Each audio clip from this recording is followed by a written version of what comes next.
So thank you for attending the unofficial Pleasant Hill districting discussion on communities of interest and drawing fair maps. I'm excited to introduce you to our special guest presenter today, Sitza Goffard, with the Asian Americans Advancing Justice Asian Law Caucus. And Sitza focuses on fair redistricting and voter empowerment.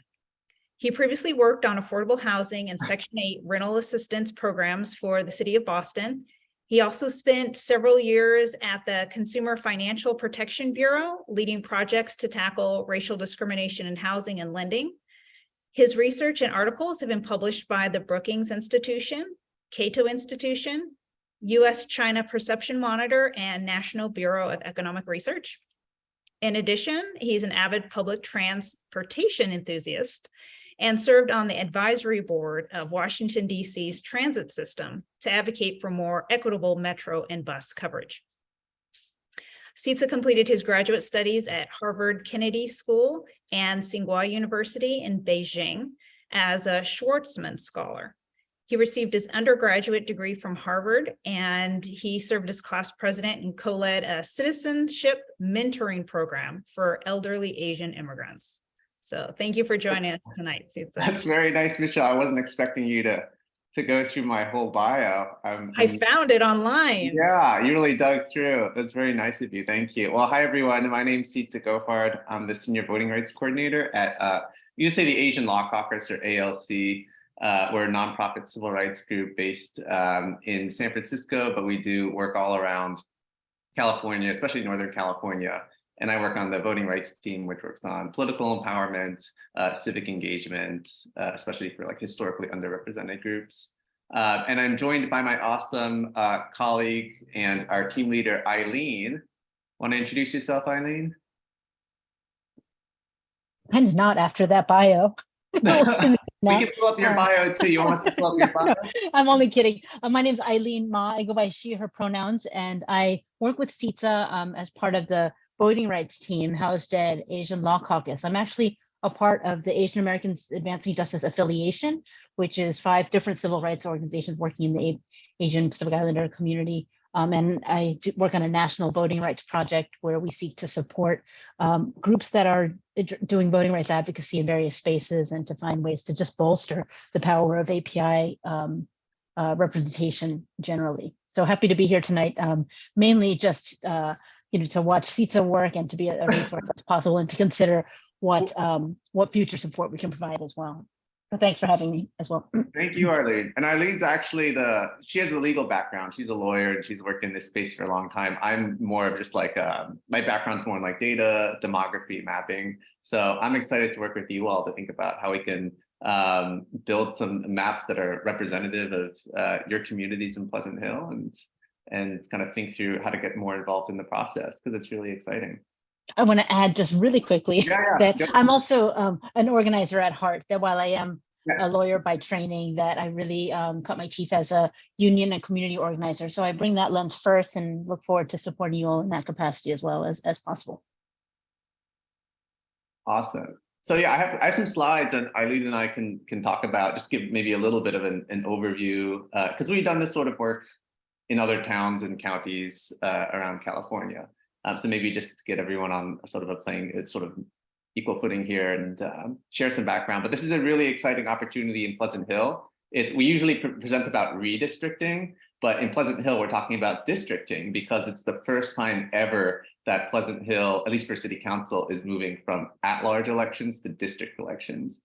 And what that means is instead of Pleasant Hill altogether electing, I think it's 5 city council members, they've decided recently, just a week or 2 ago, to move to district-based elections where you vote, where sort of it's divided, the city is divided up into city council districts, and each of those districts has its own representative.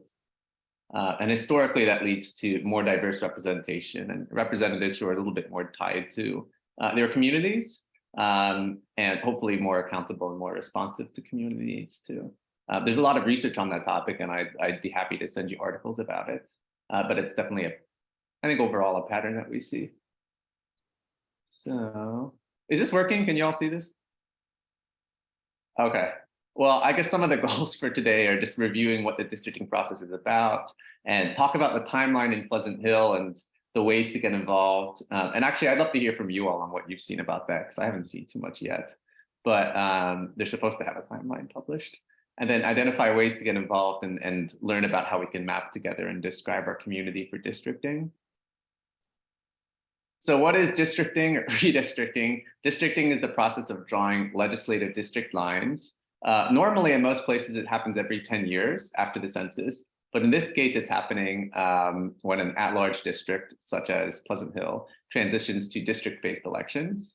And it's needed, or one of the, obviously the primary things to make sure we do is to make sure that districts are equal in size and reflect any population changes. So once Pleasant Hill goes to district elections, actually every 10 years, they're going to redraw the lines. But because this is the very first time, there are no district lines. And so they're going to have to come up with a map entirely from scratch, which means that this is a really big opportunity to have your political voices heard and I guess increased representation for you all. And as you can see on this map, this is an oversimplified example, but districting and redistricting is really important for political representation. I'm sure you've heard the term gerrymandering before, but can really lead to a wide variety of different political outcomes depending on how the map is drawn. And so hypothetically here you have like 10 yellow dots and 10 green dots or people. And you could say hypothetically that each of these colors represents a political party.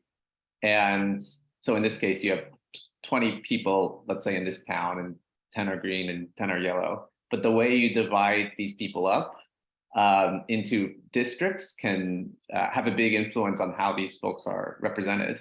And so in this particular example, you have three districts that would elect someone who's yellow, or is represented by someone yellow, and someone green, even though technically you have a 50-50 split. And so it's really important to be thoughtful and careful about how you draw the maps to ensure equitable representation. And districting takes into account all residents, not just people who can vote or people who are citizens. That's something that's in the law. And of course, we all deserve to be represented no matter what our citizenship is. So as I said, how do district maps affect our communities? They determine political power for the next 10 years at least, every time you redraw the lines. It can make it easier or harder for us to elect candidates who represent our values and priorities. And it really affects our ability to hold politicians accountable, build coalitions, and work with our neighbors for change. So who draws the lines? It actually varies between cities and counties and states. You could have a governing body, and like the incumbents, the elected officials themselves drawing their own lines. You could have an independence commission, a group of unelected, sort of randomly selected citizens who draw the lines. And that's something that happens at the state level when they're redrawing congressional district lines, for example.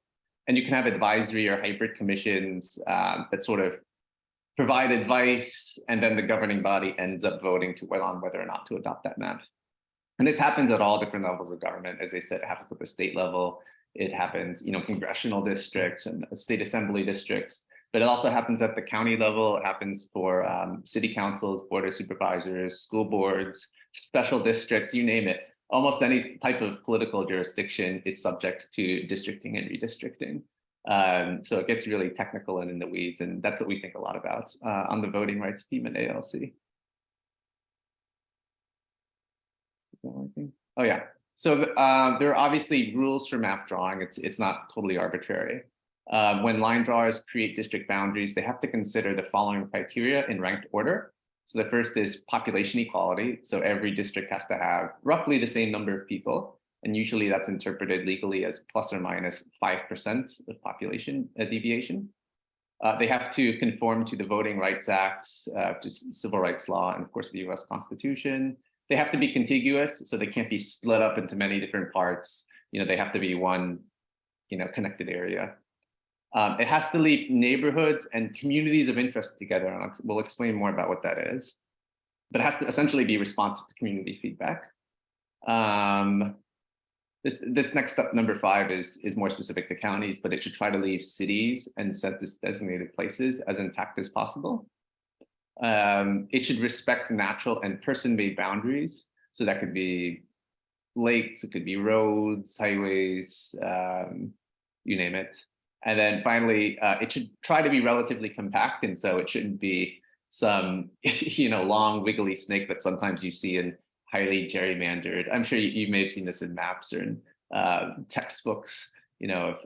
Districts that are highly gerrymandered and not at all compact and clearly drawn to benefit some sort of party or an incumbent. That's not supposed to happen. Line drawers may not draw lines to favor or discriminate against the political party. It should really be respecting these in this order. Eileen, you wanna share anything there about the legal requirements? Any questions? I'll just say really briefly. Yeah. Oh, I was just going to say really briefly that in districting and redistricting, right, we're balancing a lot of factors, I guess is the word, right? You're looking at the state laws, right, including the California Voting Rights Act. In this case, because we're talking about a municipality, we're also looking at local governance rules, in this case, the state general law. Then you're looking at general redistricting principles that apply here in California. And then you're looking at federal laws, including the VRA and sort of jurisprudence that has determined how the VRA is applied. And so I think that these general principles are important to keep in mind. And then it's also helpful to keep in mind that there's these other factors that might sort of influence your thinking about drawing the lines. Definitely. Thanks, Eileen. Also, if there are any questions, please feel free to just stop and interrupt me. I don't mind being interrupted at all. But yeah, communities of interest are really important. It's the way that residents can actually influence the process and tell line drawers, like, this is where my community lives. We would like to be together rather than like split up, which would make it much harder to advocate for your policy needs. And so line drawers legally have to consider communities of interest when they draw the lines. And what is a community of interest, or a COI, we often abbreviate it as? A COI is a community with shared social or economic interests. It can be helpful to describe COIs by identifying their shared characteristics or policy needs. So that sounds very broad and a little bit vague, and it is quite broad. I would say it's more of an art than a science. There are a lot of ways that you could identify a COI. There are shared characteristics like cultural or ethnic background, religious background, language characteristics, whether or not you have a high population of like limited English speakers, for example.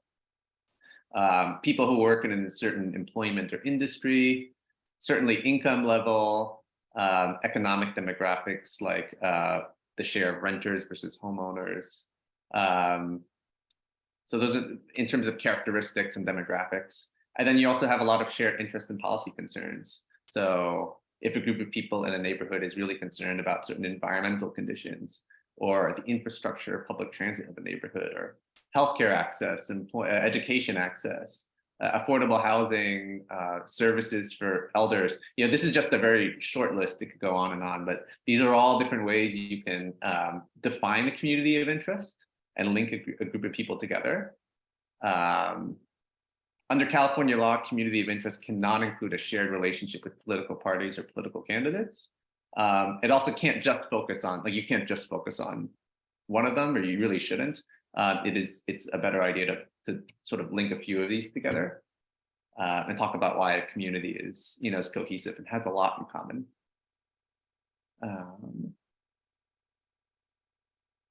So the community is just general slide to say community voices matter. This is really where your input will help shape the process.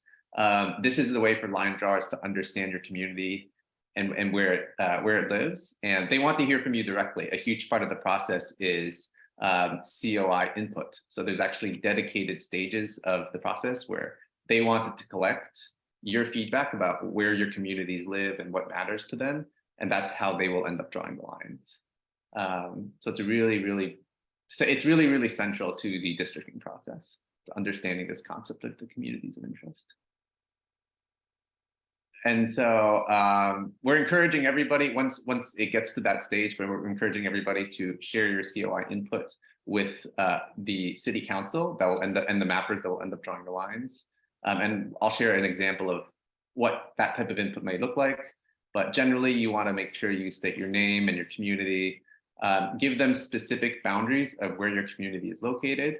So talking about streets and landmarks or parks, things that are very specific that they can point to so they can draw the lines more accurately.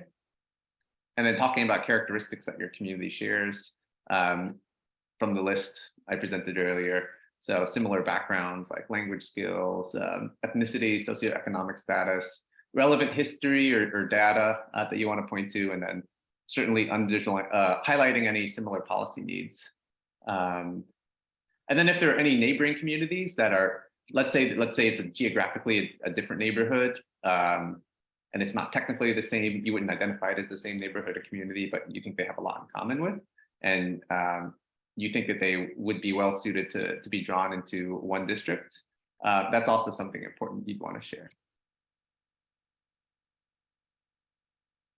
So here's an example of a public comment. This is a template that we've often given to folks who are engaging in this process.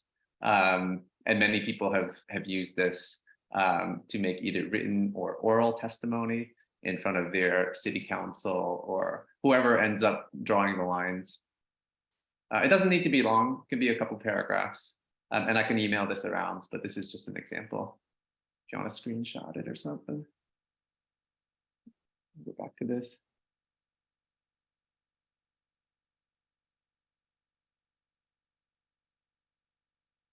Okay. So we talk a little bit about the process. So Pleasant Hill, as I mentioned, just voted, I want to say, was it last week, Michelle? Last Monday to transition to district elections? Yes, last Monday. Our next meeting will be the 20th, this Monday. Yes. So they voted last Monday, and actually as of last Monday, the 90-day clock starts ticking. There's a legal process that's spelled out in legislation in the California Elections Code, and it says they have to complete the districting process within 90 days. This is something that community advocates, to my knowledge, have been pushing for a long time, and finally the city council has, decided to take some action. And going forward, they have to hold at least 4 public hearings to gather community input about this. So they can't just, this is not a secret process. They can't just do this behind closed doors. This has to be public. They have to have at least 2 hearings before drawing the draft maps. And those are the hearings when they'll really be considering the community of interest testimony and hearing input from people about where the line should be drawn. And that is the stage where you might, for example, if you have a map of your community of interest or a proposed draft map of all 5 of the city council districts that you might want to see, that's when you might want to present it. It's definitely at the beginning stages.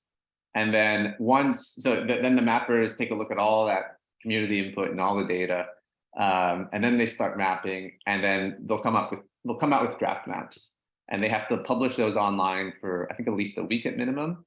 And then hold at least 2 more public hearings to get feedback about those maps. And they might make tweaks to them. And then after all those 4 public hearings, then the city council would vote to adopt the final map, taking into account all the feedback we've received. They have to allow for comments to be collected in person, electronically, or in writing. And of course, they should be, this is in general, a best practice, and I think a legal requirement for most meetings, but the meetings have to be accessible to people with disabilities, and language assistance has to be provided as well in certain languages. So if you know anyone who wants to get involved, definitely encourage them to, because again, the clock just started ticking, and within the next 3 months, we're going to have our district lines. So this is a really critical moment for your feedback and your input to help shape the process. And this is a really, really special opportunity. We don't often see places that are transitioning from sort of a blank slate and having to draw their district lines. So I think anything could happen, and a lot of it depends on what they hear from the community. So these are ways to get involved. You can provide input on your community of interest, and that can mean calling into a public hearing or going in person to a meeting. You could submit a comment via email, or you can use online tools to draw your community or a draft map proposal. And those I don't, I think those are supposed to be put up at some point on the city website. I haven't seen them yet, but we can certainly be in touch when those are posted and try to send out the links. There should be a way to, to simply upload if you want to draw a map or draw your community of interest, to upload that using an online tool. And then, of course, once the mappers come out with the official draft maps, that will also be a critical opportunity for us to provide input and to look at whether or not the proposed maps keep your communities of interest and your neighborhoods you care about together. So that's it for my initial slides. Are there any questions about districting and kind of how the process works at a very high level?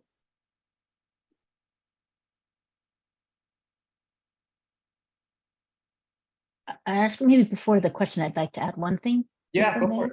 Just it's related to communities of interest, I think, but it's really the matter of race. You know, you'll notice in the slide it talks about cultural and ethnic groups that might share a community of interest. The one thing to keep in mind is that you can't just draw lines based on race, right? Because that would be seen as a form of discrimination, and that's based on Supreme Court precedents. And so race can't be the predominant factor. Of course, it is a factor in many ways, and race and racial discrimination is often a factor that drives us into situations where you have to, redraw some lines. But again, it can't be the only factor. And then I wanted to add as well that under our state laws, that while the most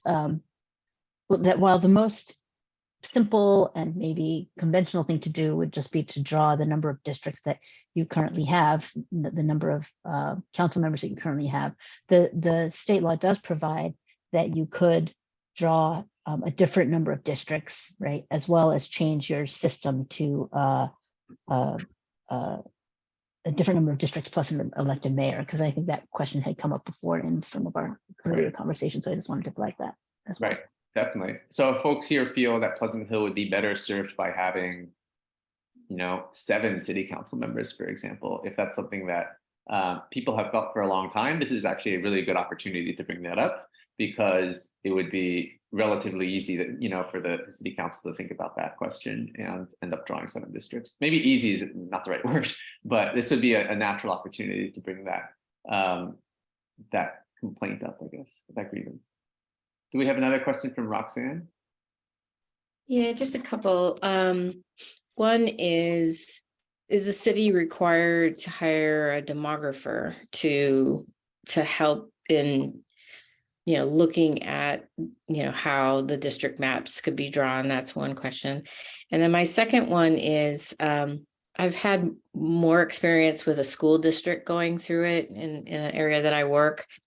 And it was really a tension-filled experience, because the community did come to the school board meetings and talked about communities of interest. But ultimately, the school board made the decision on what maps to go with, which, created a lot of tension and consternation. So, what is the likelihood of us being able to get an independent commission? And if you have an independent commission, does that commission, is there more weight put on them giving the recommendations that lead to the decision, or is it still ultimately up to the city council to choose? Those are all great questions. For the first one, yes, the city definitely has to hire a demographer. They're probably in the process of doing that right now, because the demographer will have the tools and the data that they need to. There are different software platforms that they have to use to draw these districts, and that's not something that the city would commonly have. So almost every jurisdiction I know of has hired some external demographer to do this. And then the second question, that's a very good one. To my knowledge, I think it's very unlikely for there to be for them to consider any sort of independent commission or advisory commission. One, because the 90-day clock is ticking, and to set up an independent commission, I mean, we've seen it done in other places, like Oakland, the city of Oakland had an independent commission, and that just to start that up, the process of selecting people, and coming up with the structure and the rules. I mean, that can take, just that alone can take 6 months or a year to really get it going. And then, that's before even the mapping starts. And of course, there are vested interests that the city councils have in drawing their own lines. It's something unfortunate we see across the state, but incumbents like to be able to draw their own lines and choose who they represent. And absent any sort of legal requirement or somebody else like at the state level telling them they have to go to some sort of independent model, I think it's very unlikely that they agree to that. But I'm not sure if that question has been raised with them before. Maybe Michelle or someone else can share more information. And then I see a question from Dan later. Yes, we have absolutely asked. I think everyone who was in favor of moving to districts has asked for an independent commission. And we also heard back from the attorney, Shankman and Hughes, and they advised that if the city asked for an extension, that as long as they were moving forward with the progress and it didn't interfere with an upcoming election, that they would be open to an extension of another 3 months. However, like you mentioned, we have not seen the city ask questions about it or seem to take an interest at all in an independent commission. Thanks, Michelle. Dan had a couple questions too. One, does population equality include non-voters and non-citizens? The answer is yes. So for the purposes of drawing a balanced map, you count everybody living in Pleasant Hill, regardless of whether they're eligible to vote or they're citizens. And then two, how is districting affected by neighborhood identification with a nearby area in a different municipality? I guess that's something that there's nothing in the law that sort of mentions that specifically, but that is definitely something covered under sort of how you define a community of interest. And all of the different shared interest or policy concerns or the other characteristics that would relate your particular neighborhood to a nearby area in a different municipality. Those are all ways that you could say we are a community of interest. And we also have shared interests with this other community, and we would like to be drawn in this way. I hope that answered your question. Yeah. Yeah.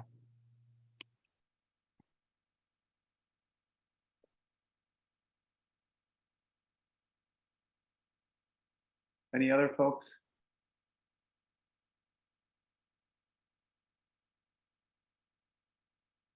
Okay. Well, in that case, maybe the next thing we can share is the mapping. Oh, Karen, Valerie, do you have other questions? Yes, my question, if you don't set up an independent commission, who should draw those lines to make sure that they are fair in this transparency? What is the best way to handle that issue? Yeah. Well, we at the Asian Law Caucus definitely think that independent commissions are the best and most, least biased, most fair way to draw lines. They are starting to gain traction in California, in some other states, and a couple of cities and counties have them. And we're actually part of an effort at the state level to make it mandatory so that all districts or the vast majority of districts would have to have independent commissions.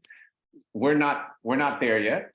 It's definitely something we hope to see in the future, but if there is no independent commission, I mean, some counties, some cities have advisory commissions. So the advisory commission is a group of, impartial citizens or residents of a particular area who are selected by maybe a nonprofit or a couple of judges who end up drawing the lines. And they don't have formal power, but they're the ones who are hosting the meetings with community members, and they end up working with the demographer to draw the lines. And then they propose a map and they say, we recommend that the city council or the county board of supervisors adopt this map. And the city council or the board of supervisors can say no, they can make changes, but it would be going against their own advisory commission. So that's sort of like a middle ground, if you will. Maybe, that's something that if there is time and there is appetite, you could try raising with the Pleasant Hill City Council. Again, I don't know how interested they would be in sort of giving up their authority, their control in drawing their own lines. It would be surprising, but maybe if there's enough goodwill, or maybe if you can convince them, that's something you could explore. Yeah. And then Karen. Yeah, hi. I'm wondering, are there any rules or guidelines about how this is all phased in? It looks like to me that 4 of the 5 council members are probably going to be in the same district. Yeah. And one of them is the one that's not going to be reelected till 26, but 3 of them will be reelected in 24. So how does that happen? How does that mix in with all of this? That is a great question. I think, do you know the answer to that second question about how those would impact terms? I don't, like, as to Yeah. when they have to implement it, right? Yeah. At which election are they required to do so? I'm not sure. So I think we should look that up. Yeah, I know it's a very good question. I think that this would have to go into effect. Let's see. When are the next city council elections would take place? Is it next year or in 24 24? What month? November. Is it November? It's just November, right? There's no March. Elections. Yeah, my sense is that this would go into effect in November of 2024. And then I don't think in any other sense it would change like the length of terms or when the terms start. It would be phased in all together at once. Yeah, so they're like right here. This Yeah. is Chicago's. And then, yeah, for your first question, I'm showing a map of Pleasant Hill, and I've heard that 3 of the 5 city councils live within very close proximity to each other. Somewhere in the southwestern part of the city, is that right? Due west. 3 Oh, of them right. live in Poets Corner, and one lives just below there in that little area that just falls at the bottom.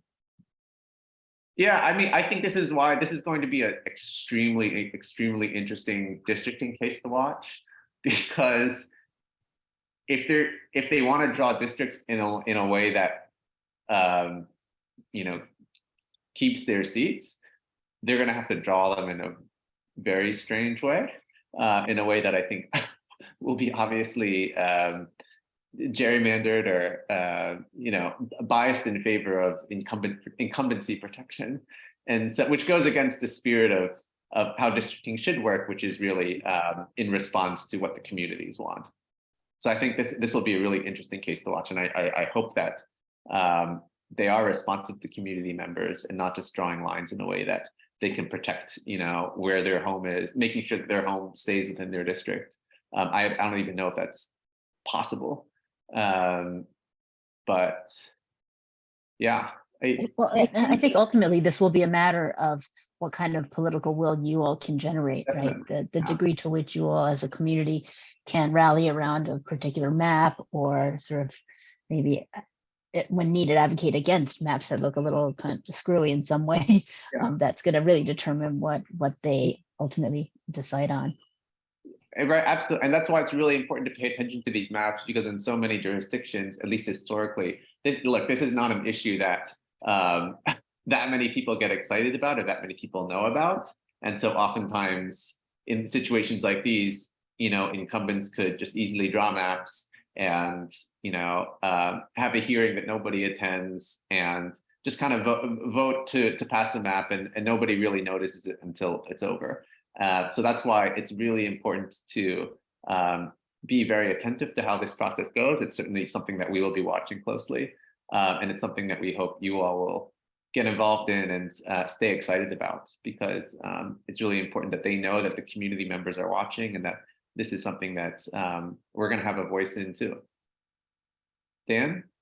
I'm concerned about an area of Pleasant Hill that I don't live in, and I'm not sure how that gets represented, but to be specific, it had to do with the second question I asked, and that's that people living in the eastern part of the city on the other side of Interstate 680 are more identified with people on the Monument Corridor in Concord.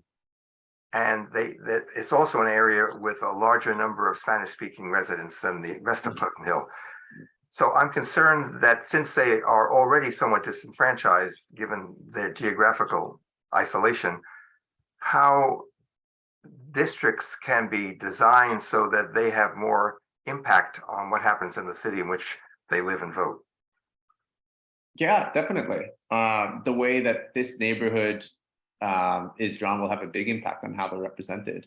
And maybe this is a good segue to Michelle or Kui, if you wanted to talk a little bit about the maps that you all have started drafting and talking about, why you think that might be a good starting place for, you know, conversations going forward. Yes, this is Michelle. I can bring up my map. Let me just, Okay. Oh, do you want me to exit out of here then? maybe.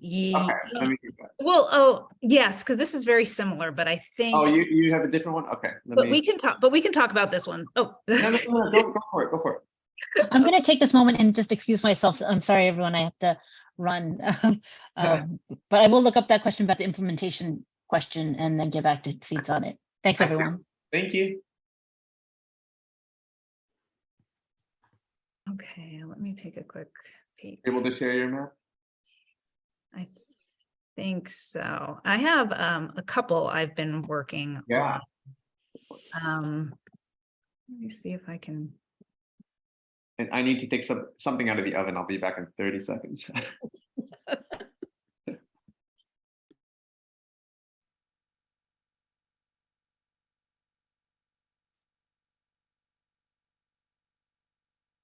Okay, can everyone see my map? Okay, A little small. so let me see if I can get it a little bit bigger. Too big, okay. Good, good. Okay, so let me see how I can I see two? Okay, I have two screens and my notes are on another screen, so I might have to go back to make sure I hit all my points.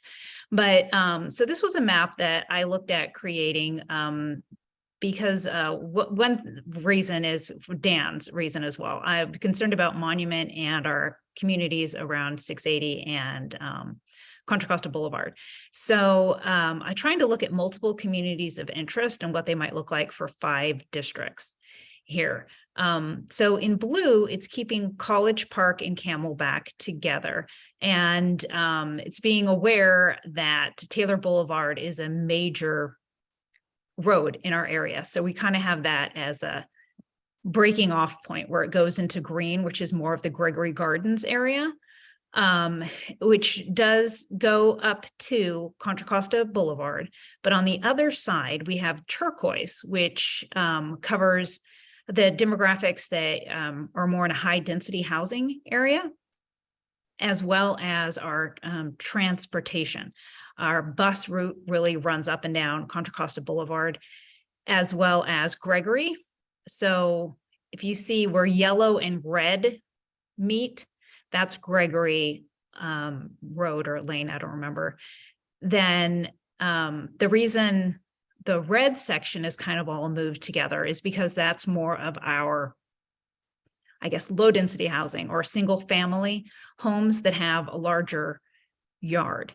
Also, they are, how else did each one of these sections contains one park. So I thought that wouldn't be interesting as a community of interest. Also, it resembles closely our elementary school attendance areas. It's not exact, of course, because we do have students that attend our schools from Martinez, Concord, and part of Walnut Creek as well. Let me see if I can remember any other reasons I kind of looked at this map. Does anyone have any questions on this while I jump off and see my other map? I just like to say, Michelle, you managed to do something that I didn't think was possible, was to get all 5 city council members in the same district. And I love it. I mean, I think it makes sense if we're looking at geography wise, it's kind of clear we have a central. I don't know if you can still see the map. Okay, there. We have a central area. We have a northwest. We have a northeast. We have, the southeast, and then we have a southwest area. I'm I have trying a to. question, Michelle. Yeah. You mentioned one of the factors has to do with parks, but there's a separate Rec and Park entity that covers Pleasant Hill. I think it's contiguous with Pleasant Hill. Will they also have district elections as a result of this process, or is that something sacred that doesn't require district elections? They haven't received a letter from Shankman and Hughes, but it could be a possibility. The reason I brought up parks was just because I was trying to think of as many different communities of interest that people may be interested in maintaining. So making sure the yellow area had a park, making sure the green area had a park. Same with schools. Well, the school district is going to be MDUSD still, making sure if you say your community of interest, kind of is around your school, because those are the people you see every day when you drop your kids off, or, kind of thinking of that way. Got it. And then I did want to bring up, here's what our school district. Let's see if I can show you this. Okay, so as you can see, I kind of did different colors because I'm new to mapping, but it's a similar pattern.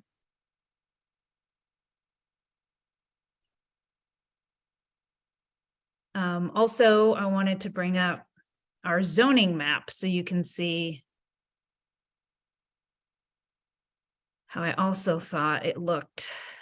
See if you can see down here in the beige section, that's single family homes.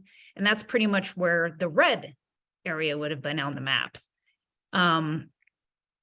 Yellow is also a lot of park single family homes. And then, so I thought it looked kind of similar as well if we wanted to go off housing density. And is there?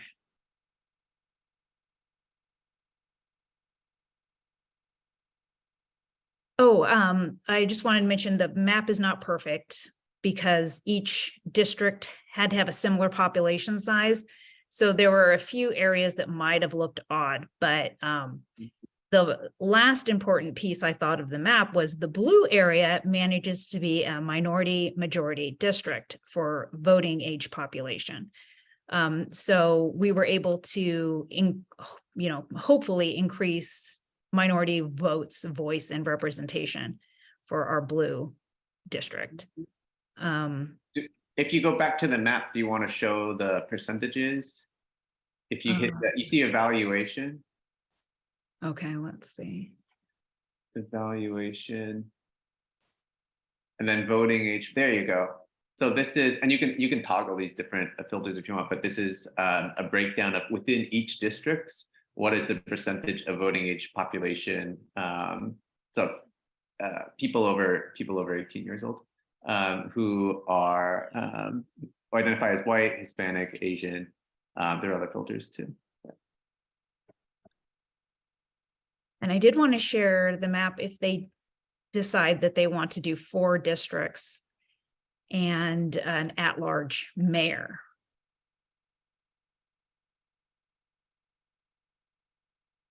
So if they decide to do that, the districts obviously will have to be bigger, but if we maintain the same shape using the same communities of interest, it could look like this.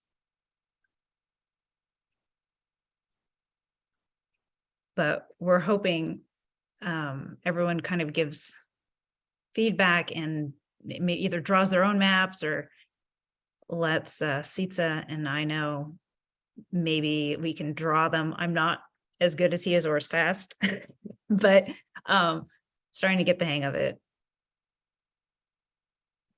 Michelle, this is Karen. A couple questions.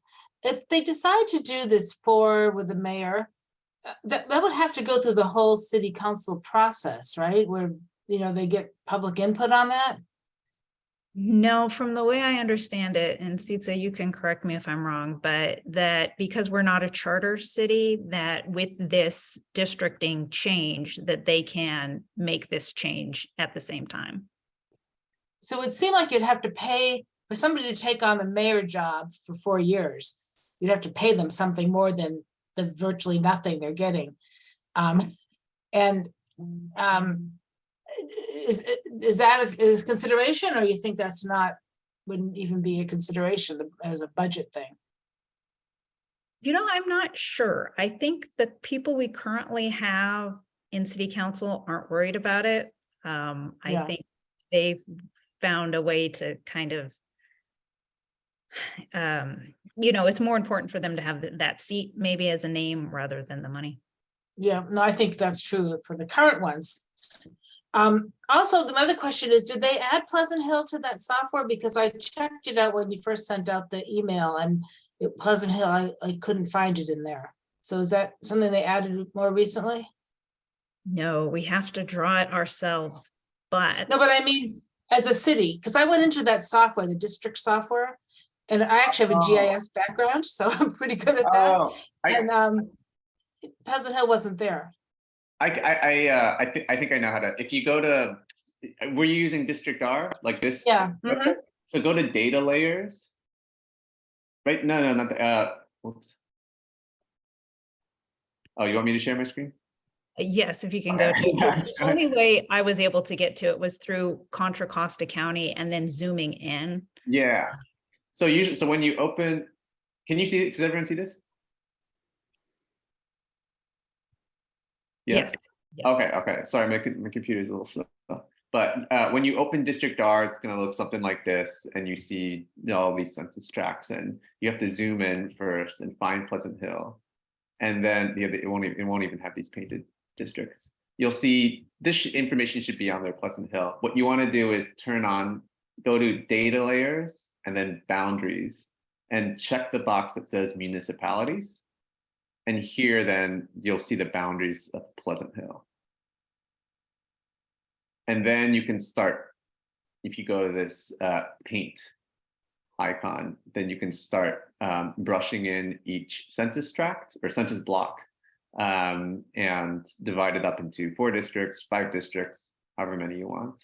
And so these are the districts that we had drawn. I think this is similar, if not the same map as the one you were showing, Michelle.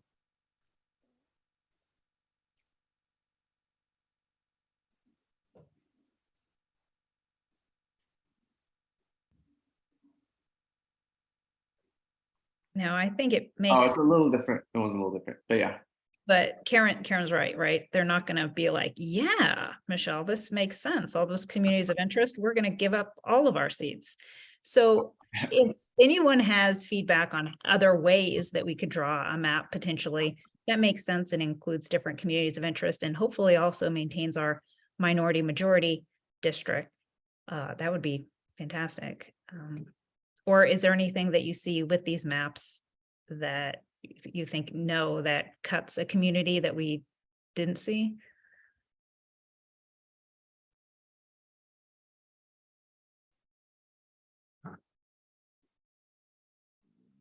I think that a lot of people on the Boyd Road, so you've cut the pink and the lime green. It seems like Boyd Road, yes, this dividing line. And that's the school, Sequoia School, right there. And I think a lot of those kids who go to Sequoia's, those 2 schools, live in Poets Corner and hang at the library after school. And so there was a big interaction between those 2 areas. So are you talking about this corner south of Boyd Road here? North, just north of Boyd, where you just first were. Somewhere in there is the schools, yeah. I'm not exactly sure where. But it's Sequoia Middle School and Sequoia Elementary School. Yeah, and you think those areas, or the people who go to the schools, part of the school community, many of them or most of them live in Poets Corner? Yes, I do. Interesting.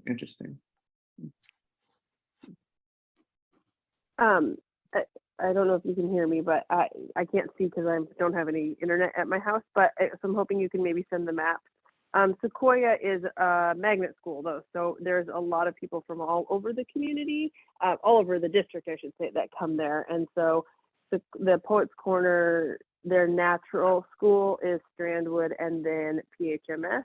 And so actually a lot of those kids go to both. Sequoia does have a lot of kids from the Poets Corner area, but their natural school is PHMS. So it's sort of divided, and Sequoia is a unique school in that you can live anywhere in the district and apply to go there. So they often don't live in Pleasant Hill, but they go to Sequoia.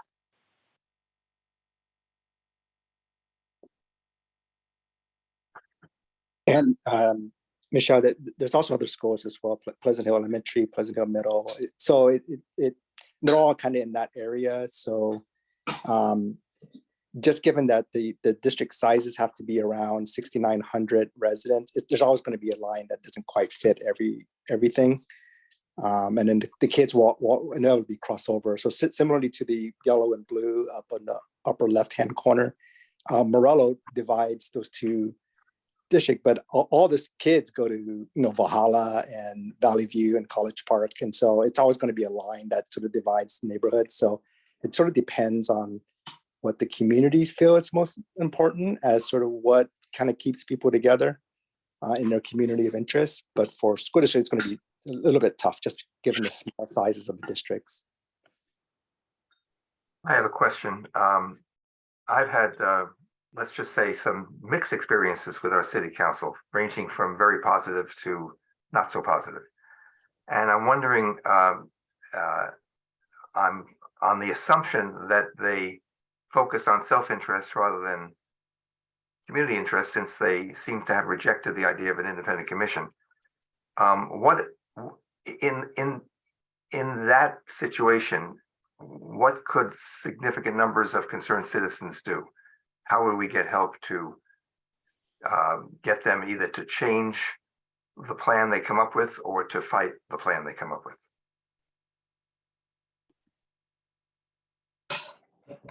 Michelle, do you know the details of Martinez? Because I know that when they did their districting, their first set of maps came out, and I know that a number of groups sued the city to get new maps. And so I guess the community members could sue.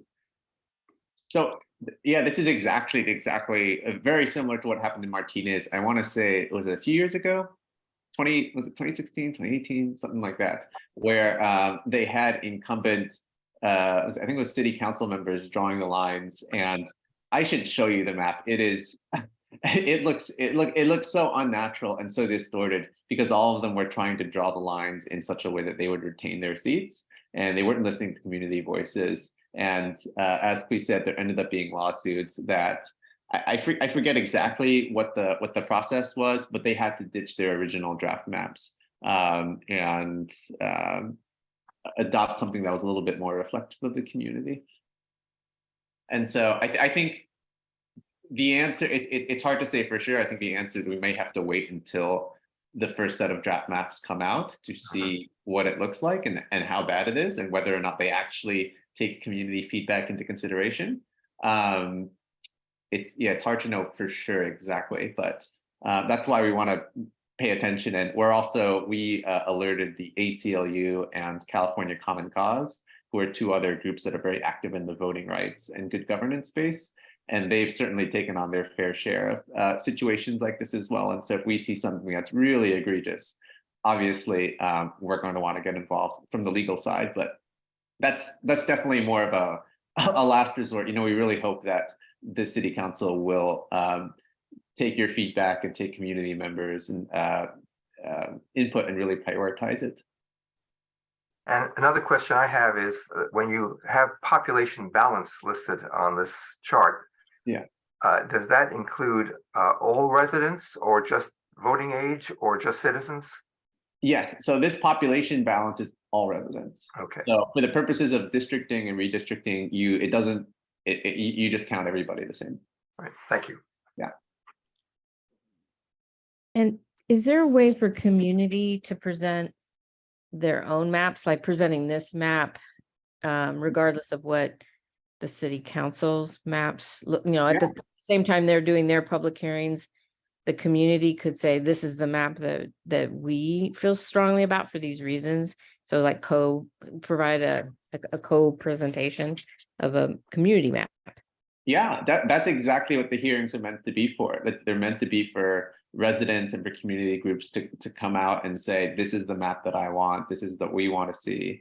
So it's especially important, I think the first hearings will probably take place in the next, hopefully month and a half. And early on in the process is when you have the most influence, because certainly once the LARCs start getting drafted and once the demographer has worked on this, it becomes harder and harder to make significant changes. So if you can come to the very first meeting and say, this is the type of map we would like to see, that will have a really big influence on the process, hopefully, if they're actually prioritizing community voices.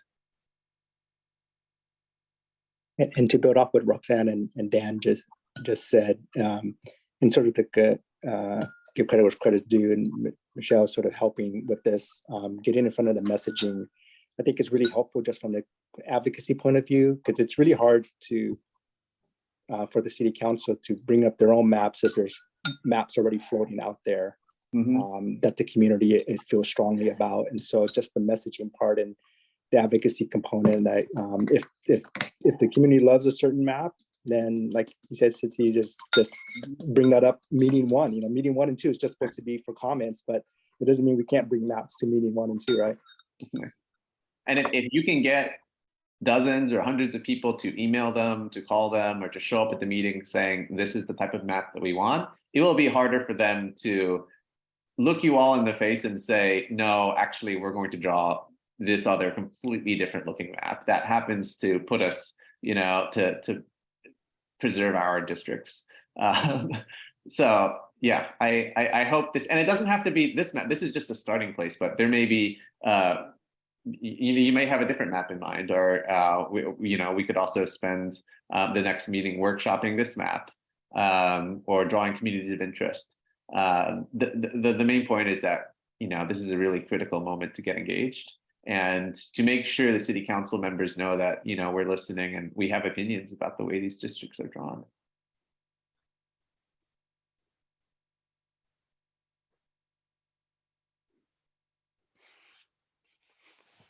Just to play devil's advocate, we had sort of talked about whether Woodside Meadows would move into the yellow area where one of the city council members currently lives. And that could be a possibility in terms of an alternative map that's put forth. But that would sort of have to rebalance a lot of the other districts in order to get the population balance right. But that would also lose sort of the majority minority as well. Are there sort of any thoughts of that alternative map where they start to sort of pick off little areas of that pink to put into other districts? Yeah. I'm not sure who raised their hand first, but Valerie, do you want to start off with another question? Well, I just have a comment. A big concern of mine is how very little outreach has been done by the city council. Yeah. I consider myself fairly informed about what's going on. I don't attend a lot of city council meetings, but I still know what's going on in my community. And this came as a big surprise to me, actually, a few weeks ago. And then to see how quickly things move along and how complex, and, this is a pretty big thing to do. And I'm not hearing anything really from the city council, any kind of outreach into the community. I haven't seen anything either. I took a look at their websites and tried to find as much information as I could, but other folks can chime in. I didn't see anything either, and that's really concerning. And legally, they are supposed to make a good faith effort to do outreach and to get communities involved. And if they're not, it's definitely something that ALC will be, showing up to their next meeting or calling them and saying, hey, you need to make sure you do this process right. Roxanne, do you have a comment or question? Well, taking building on what Valerie was saying, I mean, for our own purposes, I think creating an affinity group list based on these areas, and then figuring out what our messaging could be, and then figuring out, how to best go about reaching those groups. I mean, in some areas, there's neighborhood councils. I don't think we have that in Pleasant Hill. So it's really about identifying affinity groups, whether they're school community groups or faith-based groups, or, I saw a pretty diverse group of childcare workers go to a city council meeting, recently. So, people who have common interests that might be within these different areas, and then figuring out what our messaging would need to be. And then I'm not sure. I mean, I rely on Michelle's knowledge of this, but then I don't know if it's a social media campaign or, the best way to reach out to voters within these areas. But I think the first step in my mind would be to get like affinity groups or groups that have common interests in each of these areas as a starting point.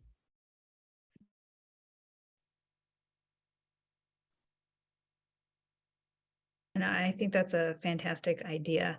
I know where some of us live, and I think even if we could just get our neighbors, if we're in one of these districts, to speak out and say, this is why I believe this is my community of interest, and these are the neighborhood communities I like, or this is the map that I like. Even just having one of us in each district forming groups, I think would be helpful, because like Roxanne said, Pleasant Hill is kind of known as a sleepy town, and they say they don't have a lot of advocacy, but the Keep Our Libraries Open movement did a lot, and I would say they were successful for us. We had a group that was working kind of in the College Park, Camelback area to try to get CarMax to not be there. We wanted kind of more housing in that area. While they were unsuccessful, I think they were successful with organizing. So I don't know anyone in the red area. Karen, is that your group? Yeah, I live in Woodside Meadows, and so does Sue Nowak. And the new guy, Vincent, lives down at the very southern part, right near Geary. And the other three are two of them are next door neighbors in Poets Corner in Macefield. And I can't find out where Rin lives, but I believe it's in Poets Corner somewhere. Yes, I think so too. So I know somebody in turquoise. I think we've got people in green. I'm in yellow. Yeah, I think Rin lives in the area not far from me. I'm in the green area, and I walk on the canal trail. I'll see him sometime in the morning. So he's somewhere either right on the border of the beige and the green, under the P on Pleasant Hill. Okay.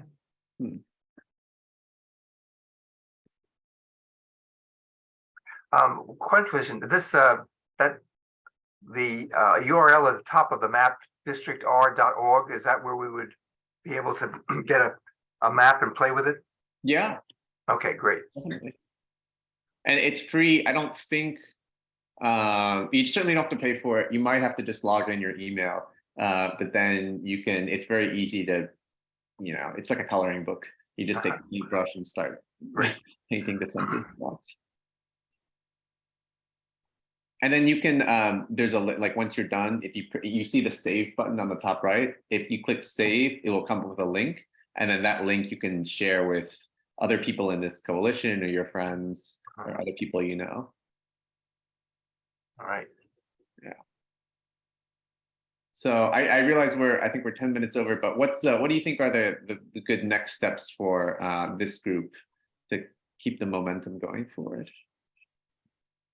Workshopping the map a little more, and then I'm still sitting here on my couch thinking, okay, like what is our organizing, to Michelle's point, how do we organize within our different districts? And so maybe, could we take a sample map, around a neighbors with a clipboard and say, hey, this is what's happening. And have at least 3 or 4 talking points. Sorry, my husband is moving stuff.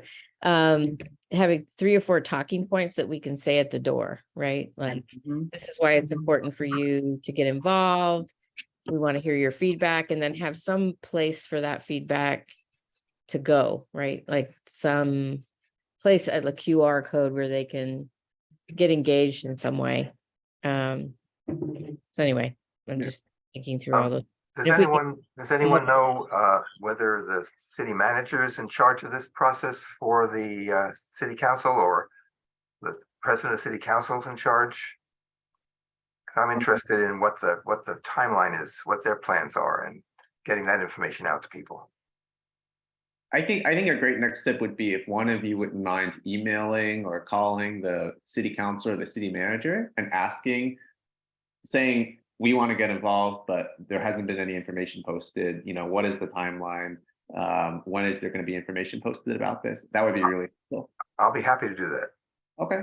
If you could let us know, report back about what you hear, that'd be great. Okay, and report back to Michelle.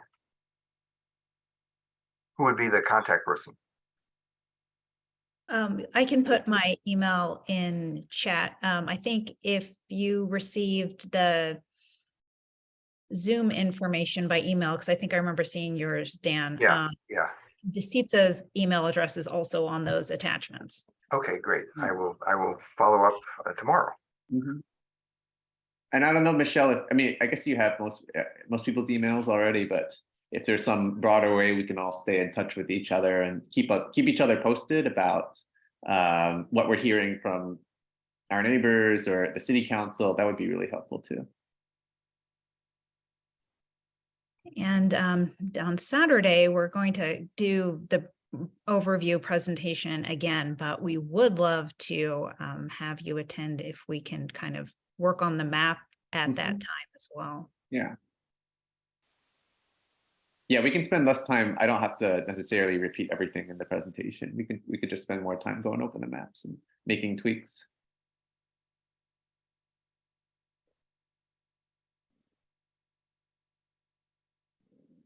Well, thank you very much. This is very helpful. Thanks for everyone for turning up, and thanks Michelle and Kui for taking the lead on getting us organized. Thank you for staying out this windy evening. I look forward to seeing you on Saturday. All right, thank you everyone for attending, and comments and the questions are fantastic. Yeah, All thank right. you for some good information. Thank you.